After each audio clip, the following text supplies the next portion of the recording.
Hello, guys, and welcome back to another wonderful episode of the Ghosted series. I remain your host, Emmanuel with an I, and I am here as always with my co host, the most wonderful and delectable Rue Next Door. Hi So, guys. guys, on today's episode of our Ghosted series, we have an anonymous user or we have an anonymous follower who contacted us and asked us to share his ghosted experience. So, guys, we've recently discovered that some people do not want their identity to be They don't want disclosed. calls. They just doesn't want to talk on the So phone. we decided that if you actually want us to share your story anonymously, or if you want us to reach out to somebody that ghosted you anonymously without bringing it on air, we are actually available to do that. You can just send us an email, and you can just send us a message on WhatsApp, or you reach out to us via email at theghostedseries.ng@gmail.com. So, guys, straight into the business of today, we are going to read out the ghosted experience between two of our followers. So we are just going to share the experience with you because we already called the ghosted, or we've already spoken to the ghosted and the ghostee. So all we want to do right now is just to share the POV of both of them. So, guys, I'm going to read the POV. So for anonymous sake, we are going to use the first initials of their names. So, so for anonymous sake, we assigned random names to these people. Not initials. Yes, not the initials. Okay. Go.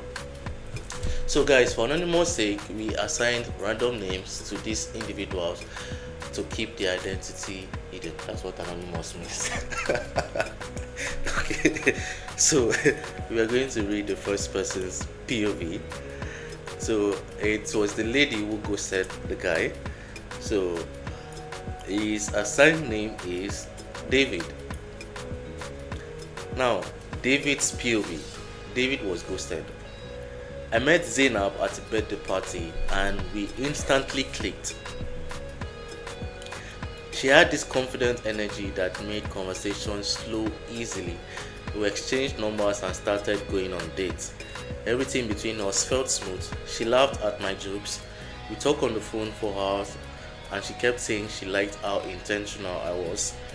After about a month, I genuinely felt like we were building something real. At some point, she asked what I did for work. I told her the truth.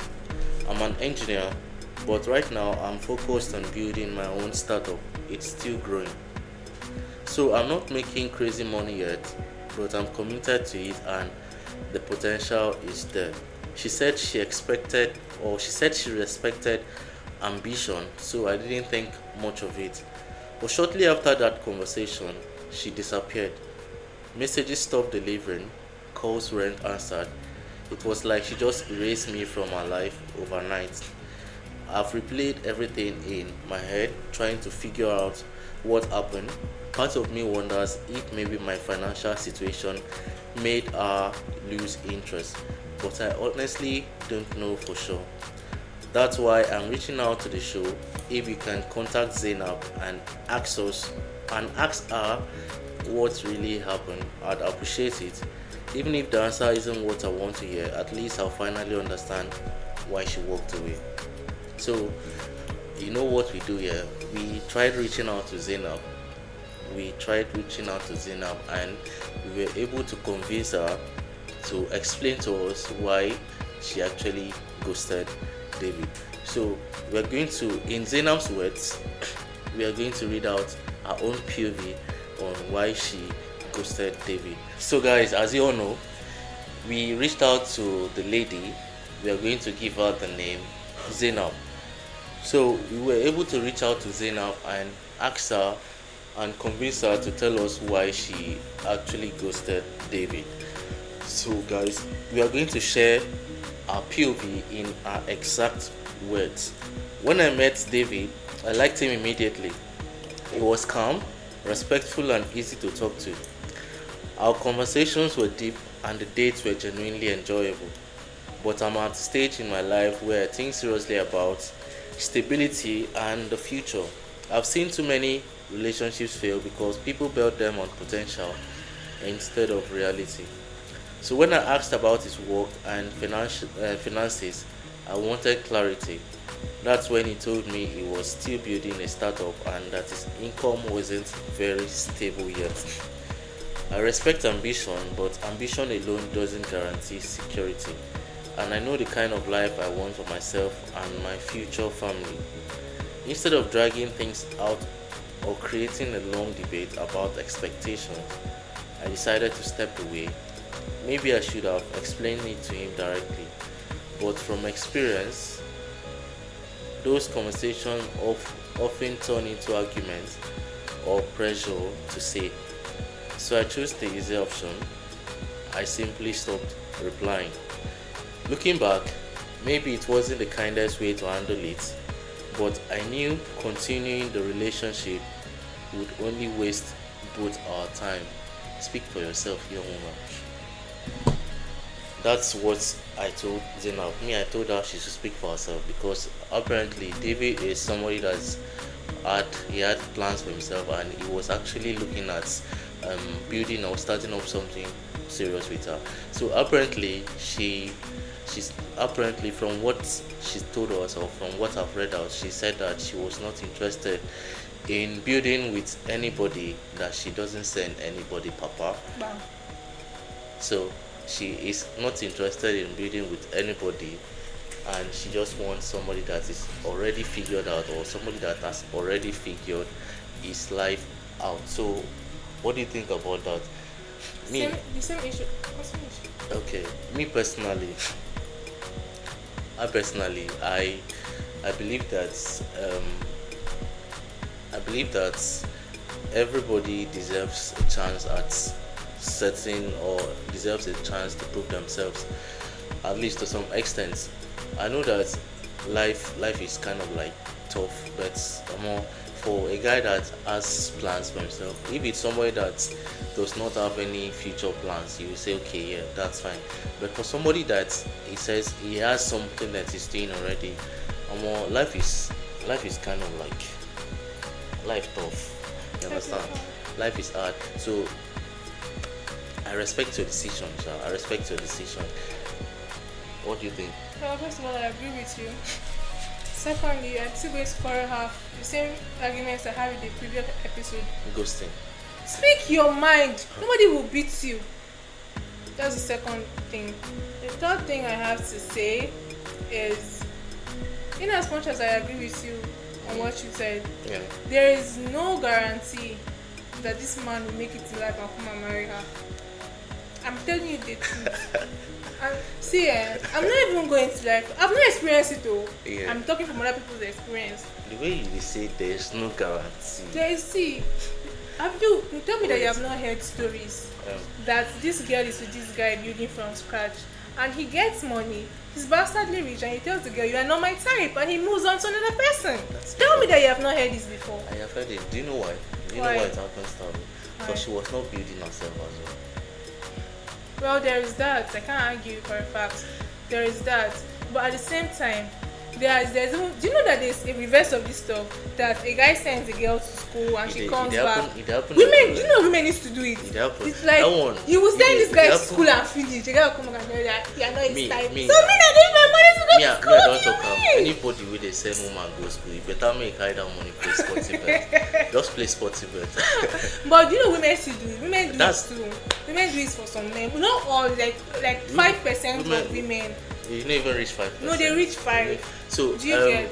my But my point is, I agree with you. She should know how to communicate better. But Yeah. there is no guarantee in this life that a person will make it in life. It's just out of sheer love of God and the loyalty. That's why I say loyalty is very strong. The loyalty this person has on you as the female, and you building yourself too. yeah. Do you get? Because there's no manual for any. There's no manual for man. There's no manual for woman. Just enjoy the flow and be going like that. Me, I recently I've just come to like realize that if anybody that is dating for survival in this country, trust me, you have my support too, because the way this country is going. What do you Like, mean you have to support? please date for survival. Don't date. Don't look for a man. Don't go with a man that is not stable yet. Just look for the already made man or the already made men that are looking to flings or looking for random hookups. But do you know that do you know the most popular of this thing? They already made, you know, as much as I believe that if you don't be with a man will not take you seriously. I know as much as I'm saying this thing. Yeah. There's also that one I believe in two things. I believe in two things. There is no guarantee that this person will make it in life and come and be with you. And also I know that you see men are very, very easy to understand. No man will suffer for himself as he come from down, reach up. You know, go take you, just want to enjoy it seriously. It's very rare. It happens though, but it's very, very rare. Very rare. Do you get? Yeah. Because I know that they are already made. I've seen somebody. The man is already bells. I mean, footballer type. She's not be Mubege come marry. One is a European footballer. I said that day you see come, but I was passing on our road to Ogoja. So there are still people, but it's very, very rare. Loki, I kind of wish I was a girl. Guys, just let us know what. Woman life too easy, guys. Yeah, woman life too easy, Jerry. Woman life too easy. We'll talk about that one later. Guys, just let us know what you think in the comment section. Woman life easy, or be no easy, or is it right to go somebody when without proper communication without and properly telling the person what went wrong or whatever. See you guys on our next segment. Bye.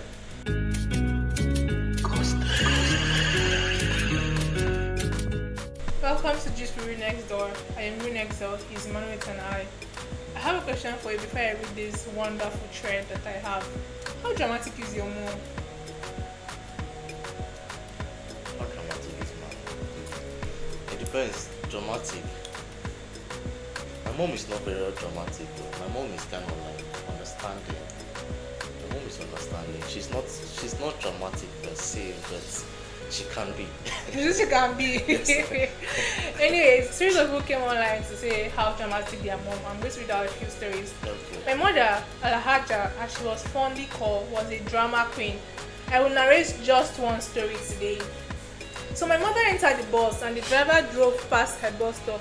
Even after she called his attention, when she complained, the conductor suddenly chose violence.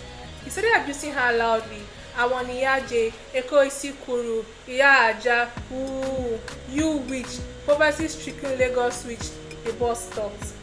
At this point, mother calmly reached in her bag and brought out a small container of Saturday's night powder. She blew it lightly, snapped her fingers, emitted some very, very strange, unnecessary words. Then she steps down from the bus and she looks back. Everybody in the bus had highlighted, men, women, everybody. They were walking towards her, genuflecting, prostrating and begging, "Ma, please forgive him. Ma, binu, ejo, ma binu." They were now scolding the driver and the conductor instead. My mom now said calmly, "You people will take me to your office." Everybody agreed immediately. The driver reversed the bus and drove her straight to the office. On getting there, my mother said, "Bring the conductor." The passengers shouted in unison, "Dobale!" I don't know, I think it's like bow down, kneel down, something like that. The conductor prostrated flat. My mom brought out the powder again, looked up to the sky dramatically and blew it. She muttered another fake incantation and the crowd responded. Ise, Amin.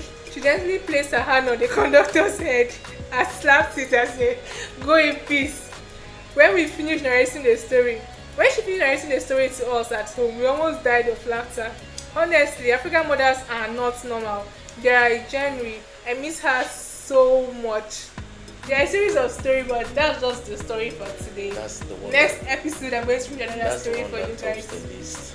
So, how dramatic is your mom? My mom is not dramatic, but she can exaggerate. That's being dramatic, man. Like imagine I had a fall.